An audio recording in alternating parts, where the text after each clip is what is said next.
What's up, everybody, and welcome back to Fireside Giants. I'm your host, Anthony Rivardo, joined by my co-host, Alex Wilson. The Senior Bowl is kicking off this week. The Shrine Bowl's been going on, and that means we're really close to the NFL offseason really heating up with free agency right around the corner in March. I love free agency. We always have so much fun on this channel, Alex, during free agency, reacting to all the signings, speculating about who the Giants could, should, maybe will, maybe won't sign and trade for. It's always so much fun, and we're starting to get little nuggets of information here and there about what the Giants might be planning on doing in free agency this offseason. And we got our first tidbit of information from Jordan Rannon of ESPN, relayed by an account Big Blue United on Twitter. They mentioned that Rannon said on his recent podcast that he expects the Giants to go after a, quote, significant weapon via trade or free agency this offseason. So that's some pretty exciting stuff, Alex. I know, obviously, we've seen the Giants make some of these blockbuster trades in each of the last two off seasons, really. The Darren Waller trade in 2023, the Brian Burns trade in 2024. But today, or yesterday rather, we got some news that, hey, they want to do the same thing over again,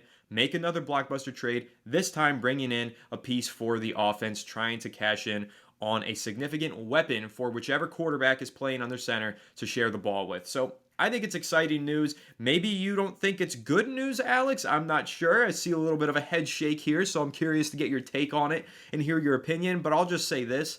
Whether this be through a big signing in free agency or a trade, a blockbuster trade to bring in a playmaker needs to be brought in. I think that Neighbors is a special talent. He's a future All-Pro in my opinion. Congrats to him. He was named to the Pro Bowl today. But the Giants need to give him some help. And whichever quarterback is in here, you have to imagine in 2025, even if it's a superstar rookie in the making, they're going to have struggles. How do you mitigate those struggles? You load up the offense with a bunch of playmakers and make life easy for your quarterback. Even if you're talking about the bridge, who's not that good, you got to add some playmakers. So this is welcome news to me, but I do think there are some cons to definitely pull away from with this news. So Alex, how are you doing today, my friend? How are you feeling after a really terrible conference championship weekend for Giants fans in particular? But how excited are you or unexcited are you by this news from Jordan Rannon?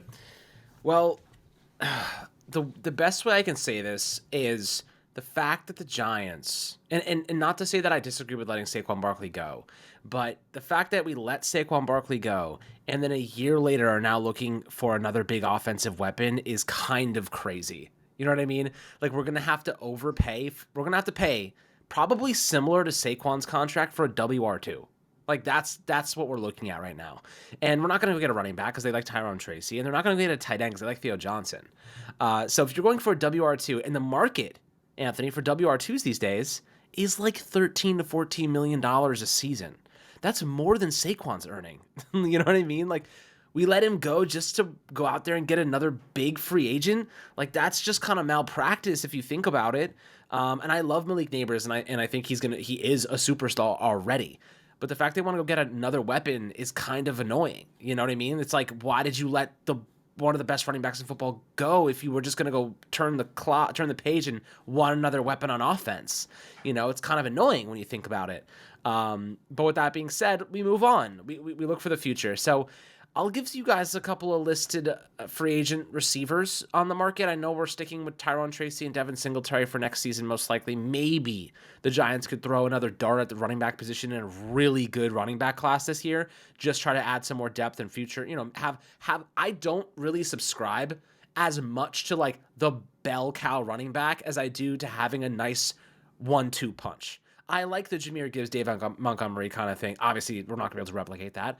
But I would love to get another like different kind of style of running back to pair with Tracy. Maybe like a thumper like a David Montgomery would be cool that if they could find one in the draft.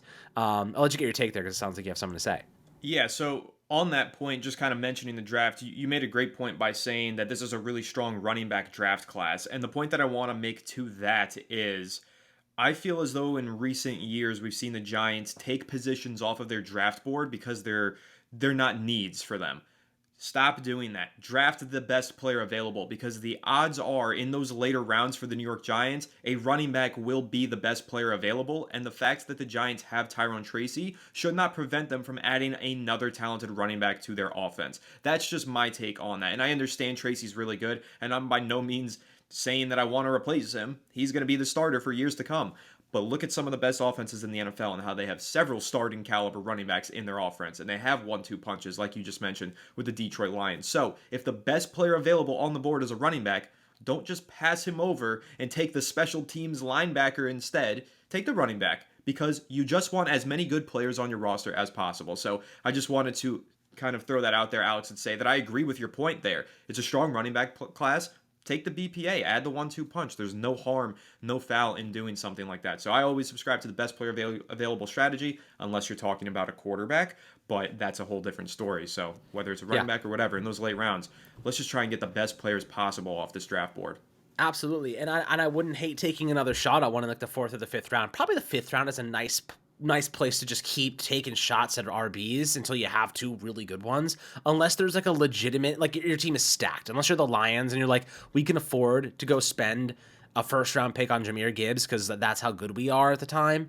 Like, yeah, that's a different story. But for the Giants, I don't mind taking mid-round, late-round shots on position players that have impact, right? Like, you're going to get more impact from a really good running back than you are from like a decent free safety or a decent strong safety. Like, that running back position on offense is going to, especially in today's league where like offense runs the show, like you need to have these type of contributors.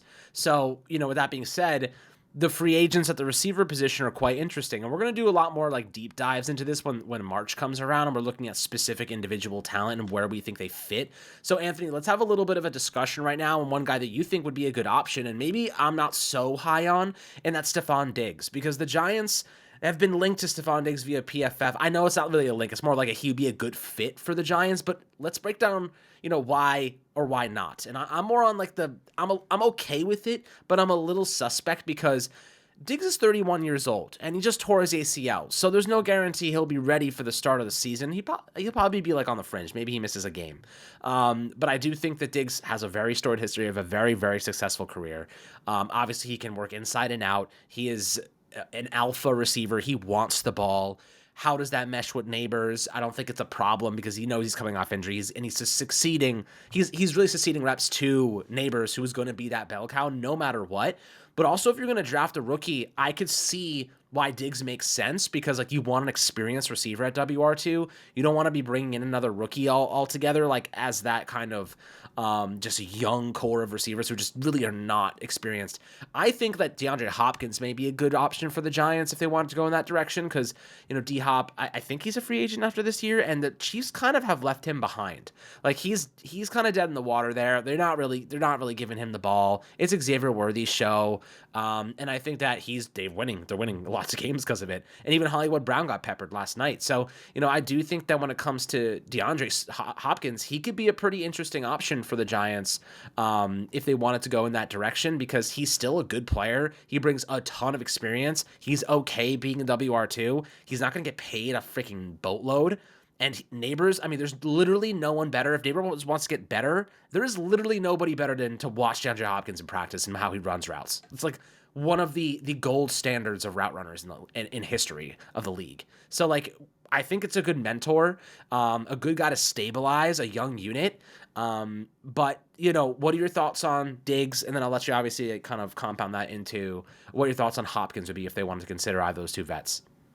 So I'm actually going to jump on the Hopkins one first and foremost, since that's the one you most recently mentioned, and you sparked an idea, or rather a memory for me to bring up with you. And that memory is I read an article a couple months ago, Alex, about DeAndre Hopkins and the mentorship role that he took on when he signed or when he was traded to the Kansas City Chiefs with Xavier Worthy, who you just mentioned, a really talented young receiver there. So DeAndre Hopkins basically spoke to the media and said, my job here is to make Xavier Worthy a better player. It's not to be the number one receiver. It's not to collect all of the receptions and the touchdowns. It's to make sure that Xavier Worthy knows how to work, how to compete, and becomes a better player throughout his career because of my impact here. That's essentially paraphrasing what DeAndre Hopkins said. He said that when he was with the Houston Texans, Andre Johnson did the same thing for him, set a standard for him to meet, and he met it. He said that when he was with the Cardinals, Larry Fitzgerald did the same thing. So DeAndre Hopkins has been on several teams. He's been around some of the best wide receivers in league history with Johnson and Fitzgerald. He learned from them, and one of the main things that he learned was to teach others. And that's what he's doing now with the Kansas City Chiefs. So you mentioned the mentorship. I don't think you even knew the length of the mentorship that DeAndre Hopkins has gone to already in his career. I think that if he were to sign with the New York Giants, there really is nobody better to mentor Malik Neighbors. DeAndre Hopkins actually takes pride and passion in his ability to be a good mentor, and I think that would be the most exciting selling point for Hopkins to the New York Giants. So if that's how you want to frame it, this is a guy who can help teach the players around him. Yeah, Hopkins should be your number one target if you're the New York Giants in free agency as a young team wanting to get a good player and grow. The only problem is, you mentioned that he's on the Chiefs right now. Chiefs are going to the Super Bowl. Hopkins might be getting a ring. Maybe he wants to do that again. Maybe he doesn't want to go to the lowly New York Giants and teach players. Maybe he wants to go to a contending team. So, and that's going to be a problem here for a lot of these guys that we mentioned, right? Hopkins is one of them. Stephon Diggs, he's another. He's just played 7 or 8 games, whatever, before he got injured with the Houston Texans. The Texans went to the playoffs. He's got a chance if he stays with the Texans, re-signs there, he could potentially be in the playoffs again and win some games. A lot of these guys that we're going to discuss, Alex, are either in the prime of their careers, so they want to get paid and win, or they're in the twilight of their careers, so they want to make sure that they're ring chasing. So it's going to make it really tough for the Giants to sign a Diggs or a Hopkins unless they overpay, which is something that we've been talking about for a while on this channel. The Giants are going to have to pay up to sign any of the players that they want, pay above the market price, and honestly, for a guy like DeAndre Hopkins, that's fine. I think that you pay up because you get not only a good player in a WR2, but also a great mentor. So I think that's a good one. Now, Stephon Diggs is interesting. He's pretty divisive. There's a lot of Giants fans who don't like him. There's a lot of Giants fans who are interested in this idea. Seems like most, though, lean towards stay away from him. And I get it. Maybe there's some concerns about the relationship that he used to have with Josh Allen and his tumultuous ending there with the Buffalo Bills. But honestly, the way that I interpret a lot of that, Alex, when he was there playing under Brian Daboll, he was very happy and he was very productive. And when Daboll left, the Bills' offense hit some bumps. Stephon Diggs wasn't crazy about the way the play calls were designed oftentimes. He made his frustration known and then obviously was traded away from the Bills. So I don't think that Diggs is this problematic issue in the locker room who disrupts an entire offense. He's not some cancer to a team. He's still a good player, and he was taking on a mentorship role this past season with Nico Collins and Tank Dell. So I think that Diggs actually checks a lot of the boxes for the Giants. Plus, I think he just didn't like playing under the offensive coordinator that the Buffalo Bills had at the time when he had his tumultuous exit. So if he really loved playing under Brian Daboll, as I'm theorizing here, and as we kind of know from previous reporting, he might want to play for the New York Giants this upcoming season. So the Giants might not have to overpay to acquire Stephon Diggs, which again ties into the larger conversation. So I know he's coming off of an ACL and he's in his 30s now. You can't expect a lot. But those two factors, his age and his injury history, also will make him a little bit of a cheaper option. So it's not an option that I hate, and I think it's a likely one to consider, considering Joe Shane came from the Bills, Brian Daboll came from the Bills, Stephon Diggs used to be on the Bills. So it all makes sense. Whether or not it happens, we'll see. Again, maybe he doesn't want to come here, but there are reasons to believe that he would want to play for the New York Giants. And as a team who just needs some veteran experience and leadership in this room, I think it's fine. A lot of fans hate the idea. I don't hate the idea. I think it's a fine idea to pursue Stephon Diggs. But Alex, a couple other players, I kind of want to just rapid fire a few of these free agent wide receivers for you and just get immediate takes on them. So we'll start at the top and we'll go through to the bottom. Okay. You're just going to say, I would sign or I wouldn't sign, maybe brief 1 or 2 sentences in favor or against. T. Higgins. I would not Number sign 1. Higgins. Price tag? Yes. Is that why? Price tag, and he's going to want to be the alpha, and he's not going to be the alpha, unfortunately. I agree with you. I think he's too far outside of the Giants' price range. Chris Godwin. I would love, if his price tag was reasonable after that injury at the end of the season, I would absolutely consider. Chris Godwin's one of my favorite receivers. He is one of the most consistent, one of the best red zone threats in the league, and that dude shows up and plays. He got rolled up on the end of the year. I think his ankle dislocated or something like that, or foot broken. Dislocated ankle in I think week 7. So okay, so I mean he missed a good amount of time, but I mean if he was coming off of injury and was taking a little bit more of a favorable deal, I would pay Chris Godwin to be your slot receiver. I like Wandale, but Chris Godwin, he changes your offense, in my opinion. Yep, I agree with you. If the price is reasonable, and again, reasonable is a big word that's open to interpretation here when talking about the Giants' free agency plans, I would love Chris Godwin. Amari Cooper is the next one ranked up on PFF. This one I would pass just personally because I think when I watch him play, I mean, He's best his team over. I think he's lost it like a step, He lost a step significantly, and I think it's going to continue to be a regression here. I would consider a 1-year deal, but nothing more than that. Okay, so circling back to the next one on the list, Stephon Diggs. Where are you now that we've kind of talked about it a little bit more? Another guy I'd probably do like a 2-year deal with an out after the first season. He's gonna want a little bit of money because he's gonna be like, I'm proven I can do it. Like but he's coming off a serious injury, and that scares me. So I personally would pass because he's 31, coming off an ACL tear. I think he's gonna have lost a big step, and I just don't think he's. I don't think he's a mentor. You know what I mean? I don't think he's the type of guy that's going to help a young player. I think he wants the ball and he wants to I don't know. I think that that with Collins and with Dell, he was doing some mentorship role, and Maybe. I think some people are sleeping on that a little bit. Like, well, they based had on that what kind I of saw, atmosphere and culture, though. Like, Joe Mixon was help. Like, I just don't think the Giants have a culture like that. So, I wouldn't bank on it. Yeah.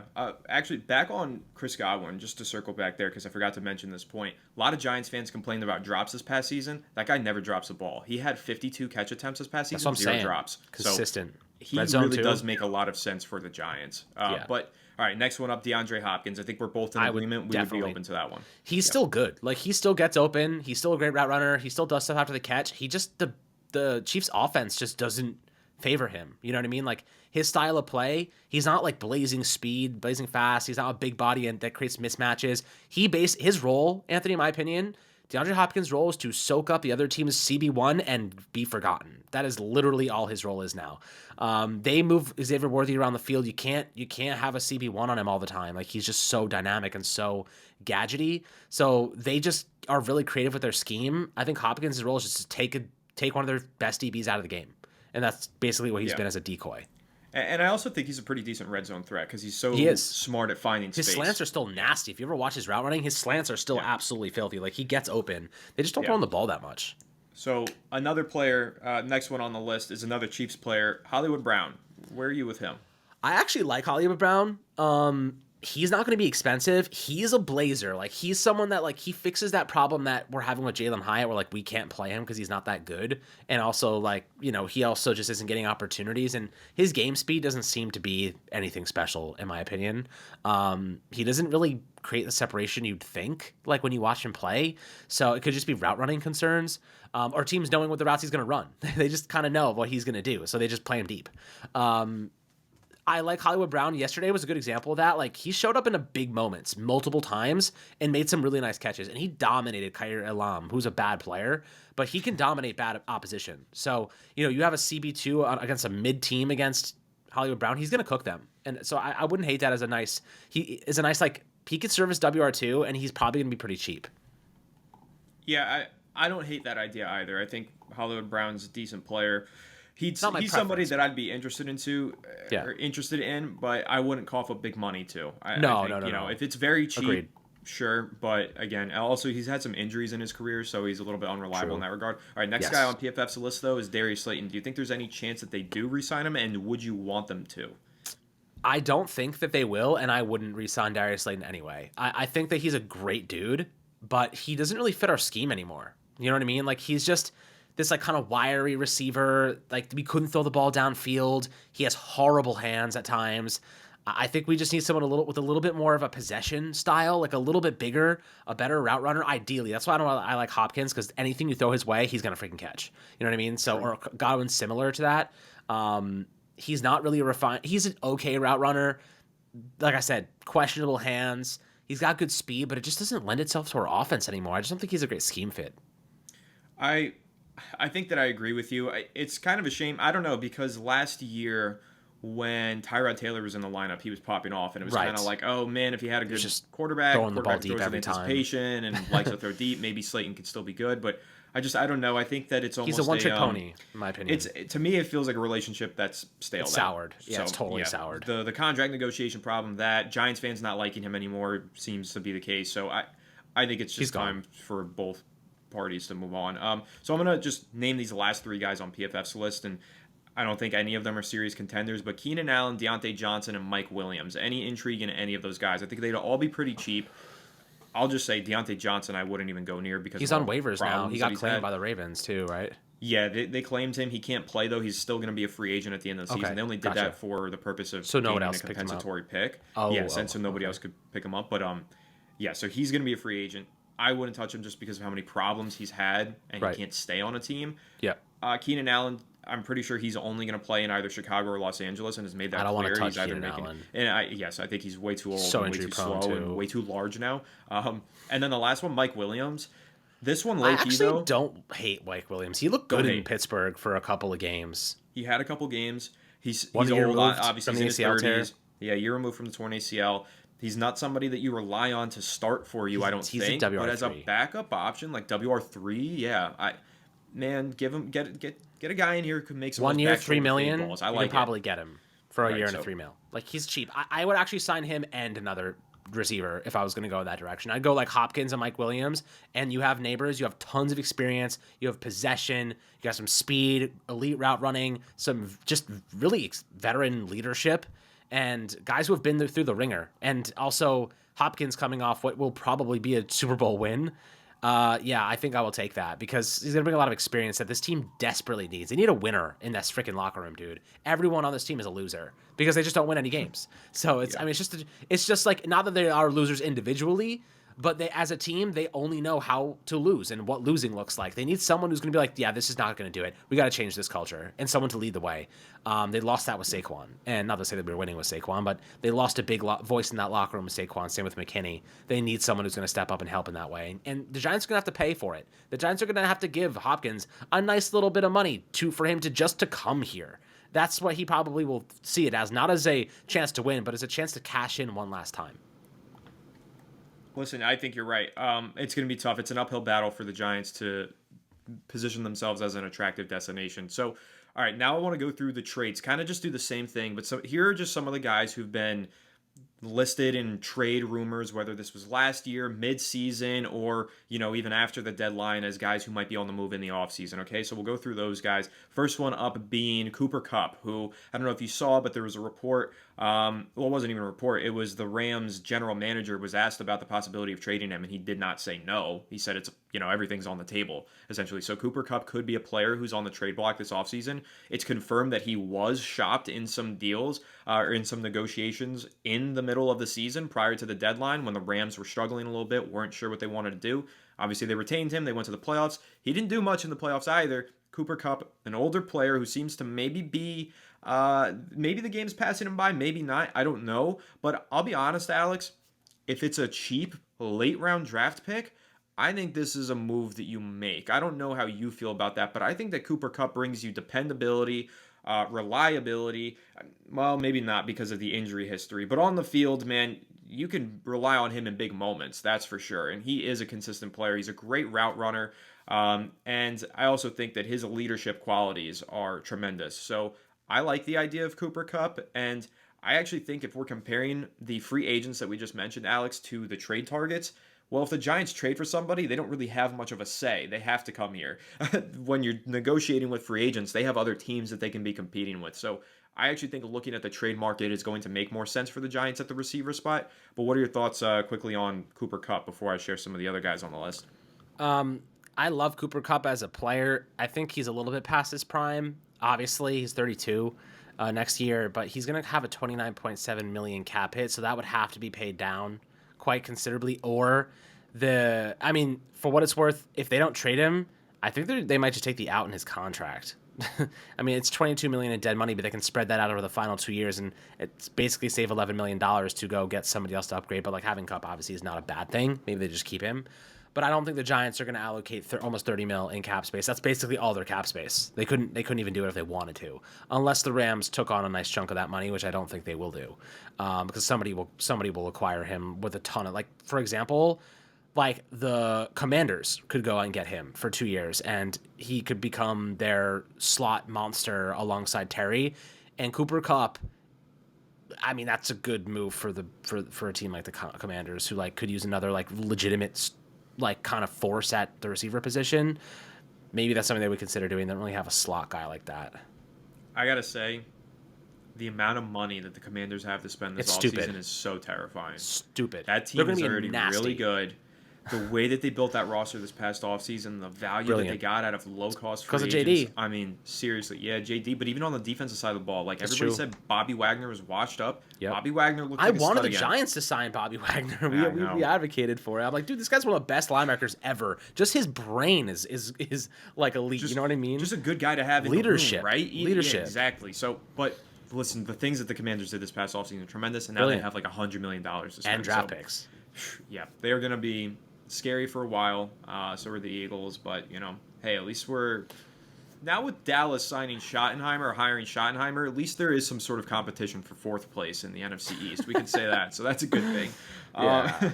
I just have to but- hope that whatever quarterback we take is the right decision and they pan Right. out. If that decision pans out next year, we're gonna be in the same position as the Commanders when it comes to cap space. We're gonna have $100 million with our big names locked in: Thomas, Dexter Lawrence, and Brian Burns, and obviously the rookie contracts we have.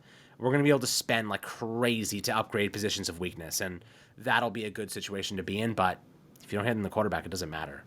True that. But yeah, we are a couple of years away from having that financial freedom, so to speak, for the New York Giants and their salary cap, just because, man, that Daniel Jones contract, $22 million of it still sitting on the books this year. That's really tough to navigate around. Anyway, next guy on the list. I already know where you're going to go with this one because we just talked about him earlier when we were having our meeting. San Francisco 49ers wide receiver Deebo Samuel. Any interest? No. He's washed and expensive. I wouldn't go down that road if I were the Giants. I think that you could have him for a very late round draft pick, though. Like, very cheap. If the 49ers are keen on moving off of him, I don't know. Money too, though. I don't think that I hate this one. Yeah, I know. The contract's big, but again, we're mentioning a team that Dude, just needs imagine to bring some playmakers they in. traded him to a losing team, though. He would cause a riot. He would cause a fit. You know? Deebo's not that. No, he's a good dude, but when he's not getting the ball, he makes it known. Like, when the team is not performing well, he's very outspoken. Going from a 49ers team that's at least competitive to the Giants in our schedule next year, that would not go well. All right, fair enough. Next one. This one's interesting. Seattle Seahawks wide receiver DK Metcalf. What's your interest there? I mean, my interest would be high. Yeah, I mean, DK's a monster, and you have two legit WR1s, and a deep threat, and he's a physical guy. Like, that's a you want to give your quarterback, your rookie quarterback, a nice receiver core. That looks like a damn good receiver core. You know what I mean? Like, that's something you could wrap your head around. That's an interesting one. They're gonna have to pay him though. He's gonna get $20 million a year, most likely. So probably not gonna work. But I believe he does need a new deal. But I'd give him that deal. F it. Like, that would be a player that I absolutely do bring in. I think that Metcalf is very underrated playing in a secondary role. Jackson Smith and Jigba in many ways became their wide receiver one throughout the course of last season, and Metcalf did play kind of secondary sometimes. Maybe he wants more of a primary receiving role, whatever. I don't care. If you pair him with Malik Neighbors, that offense can be really scary. So Metcalf would be somebody that I absolutely do entertain. And honestly, Alex, the way that Joe Shane operates, that one sounds kind of realistic to me in comparison to some of the other names that we've mentioned. So I would keep an eye on DK Metcalf going into this offseason. I've got two other names to mention here. Next one up, I'm actually curious to hear your opinion on this one. Pittsburgh Steelers wide receiver George Pickens. Now, again, he might end up on the trade block probably because of character concerns. Yeah. Fighting a player mid-play. No. I think he's overrated anyway.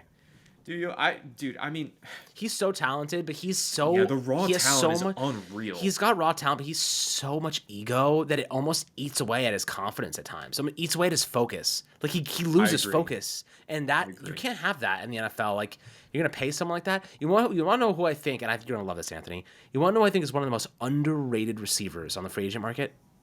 Who? Josh Palmer. Oh yeah, I like that. I know you like that.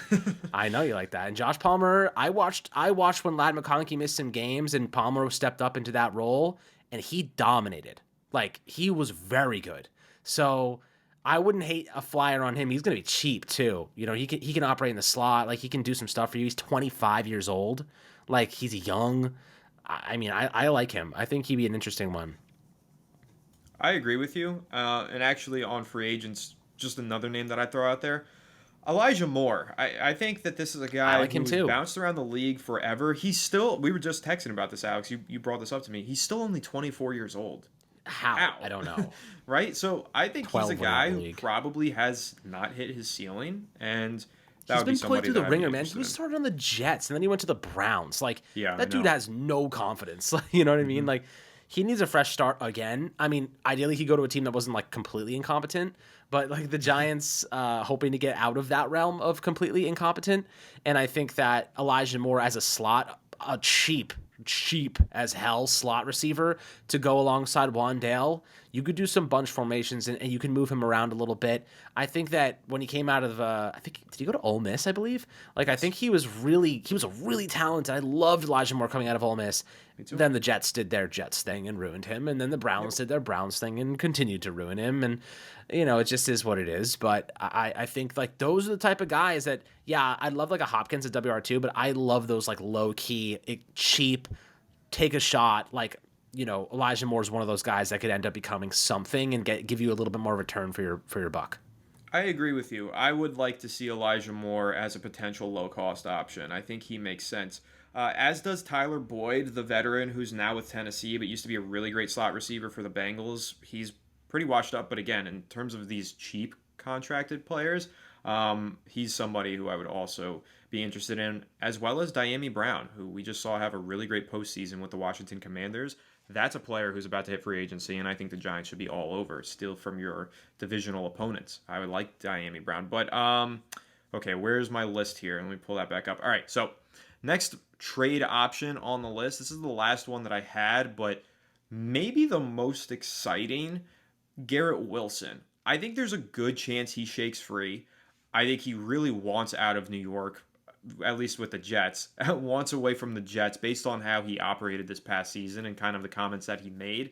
At the very least, I know if Aaron Rodgers is there, he wants out. That's what I think. Now, it's possible that the Jets move on from Aaron Rodgers and then they smooth things over with Garrett Wilson and he doesn't end up on the trade block. But let's say that they decide, okay, we're not going to be in range to draft a quarterback. We're going to keep Aaron Rodgers for one more season. There's a good chance that Garrett Wilson says, okay, have fun with that. I'm leaving.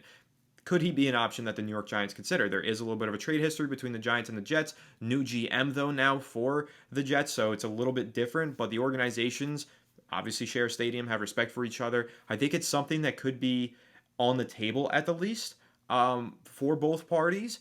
I don't know how eager the Jets would be to trade him, but again, if he wants out because of Rodgers or whatever the case might be, I think that Garrett Wilson, out of all of the players that are on the trade block, you have to pay the most for him. You have to pay a premium pick, and you have to give him a contract.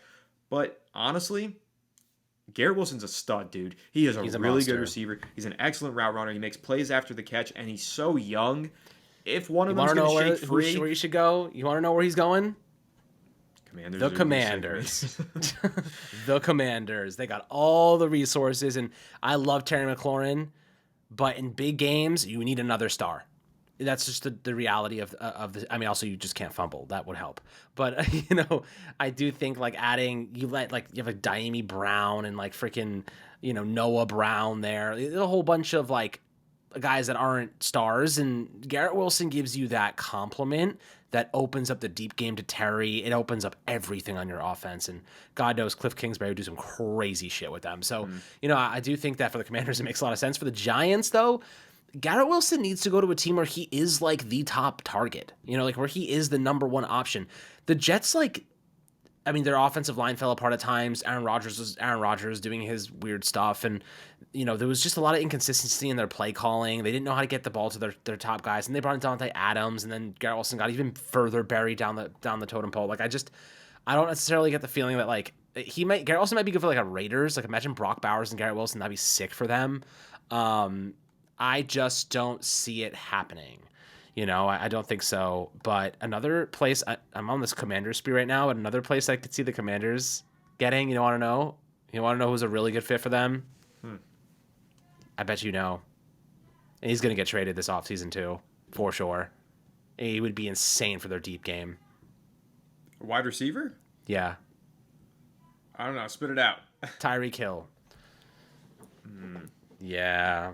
Jaden Daniels, man. Nah, he's a That Charger, D-ball. man. Stay away. Take Stay your away. Commanders propaganda out of here. Dude, it sucks, man, because Jaden Daniels is my boy, and I gotta like watch all the good players go to the freaking Commanders of all teams. Like Dude, and we've been buying them for Drake like May 20 was my years. boy in the draft too. I love I Drake May, know. and the Patriots now also have $100 million to I spend know. for Like, Drake May. why the hell are the Commanders have been bad for like literally my whole life. My whole Yeah, life. right. I don't remember a year where the Commanders were like genuinely like, oh yeah, like they're pretty good this year.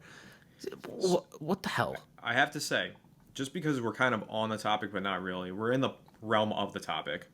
Before we wrap this thing up, I want to just mention as a reminder to the long term viewers of this channel, while Alex said it at the beginning, we both were fine with letting Saquon Barkley walk this past offseason. But that was more of a product of the fact that we knew we had a really bad team.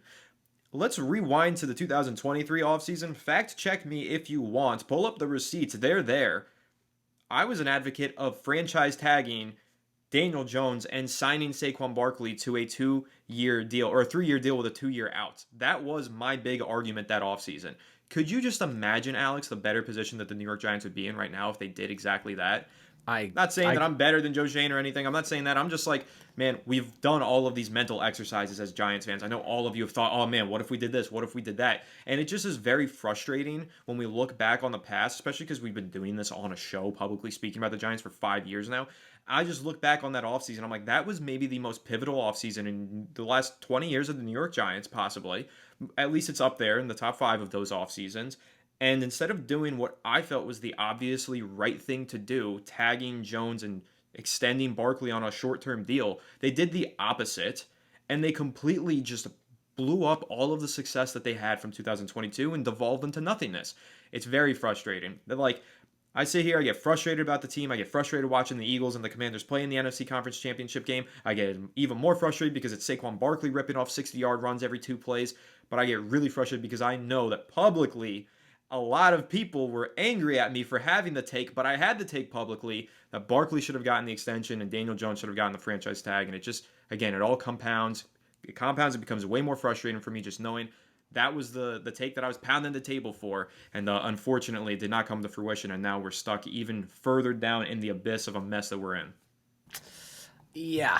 God, I hate running victory laps about this team because it's just like reminds me of how awful. And I won't even call it a been. victory lap because I take no. I'm not happy about this at all. To be right about this sucks. It sucks. I know. I always say when I make predictions like this, I hope that I'm wrong, but you know. Yep. Unfortunately, I was right on this one. And I thought that was, not the right avenue back then. And, man, it's really proven to be a mistake.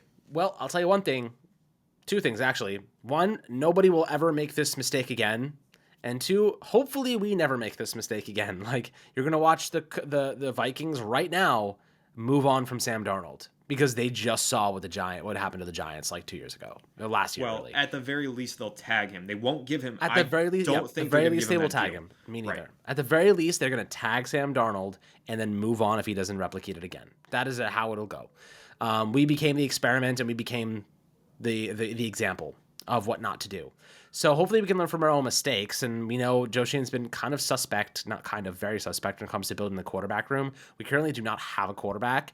So I do think that we're going to see that happen and get that young passer because they're going to draft somebody. And whoever it might be, get that young guy a receiver room that he can depend on, that you can throw that ball up and know, I have a chance right now. Like, I'm not throwing it to, I don't know, whoever the hell, like Bryce Ford Wheaton or whatever. I want to throw the ball, and I want to know Neighbors is there. I want to know a guy like Hopkins might be there, or maybe even whatever receiver you guys want as WR2 or a veteran. Like, have some faith in your playmakers to do stuff, and that's the simple way to say it. But yeah, I think there's a lot of interesting playmakers available this offseason. We still have the draft. We love the proponent of drafting receivers in the second round too, so could be an option there. But we'll see how things progress moving forward, guys. I definitely think that this is going to be an interesting offseason. We got you guys covered every step of the way. Yeah, it's going to be a lot of fun. So, like we said, the report today was the Giants might add a significant weapon. We kind of went through all of the significant weapons that we know of that are going to be available this offseason, gave our brief takes on all of them. But as you know, we do this every day, and we're going to continue to dive even further into every single one of those significant weapons that the Giants might consider. So it's going to be very interesting. Hopefully the Giants get it right this offseason, because if there's one thing that we can take away, put all that negativity aside, take away from this past offseason with the Commanders and the Eagles, all it takes is one great offseason. You knock it out of the park one time and your whole fortune changes. That's what we just saw with the Commanders.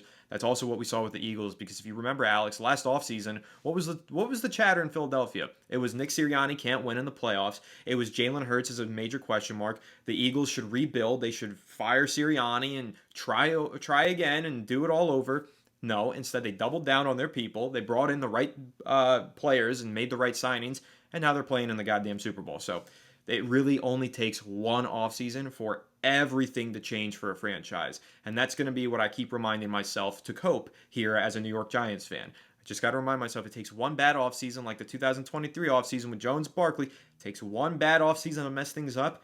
It only takes one good offseason to get everything right all over again and fix the direction of the franchise. So that's going to be the last piece of hope that I kind of throw out there for Giants fans as we end this episode again. An exciting one, too, talking about the Giants aiming to make some big moves this offseason. So keep that in mind as we get ready for this offseason. They've got a plan, apparently. Whether we believe in it or not, who knows? Maybe we'll be right, maybe they'll be wrong, maybe it'll be the opposite, but we'll all find out together here on Fireside Giants, and I can't wait to do so. So make sure to leave a like if you enjoyed this episode, subscribe to the channel if you're new, ring the bell so you don't miss an episode, and comment your thoughts down below in the comment section. If you listen to Apple or Spotify, make sure to leave us a 5-star review. Go ahead and follow us on all of our social media channels at Fireside Giants. Without further ado, catch you all on the next one. Have a good one, and let's go Giants.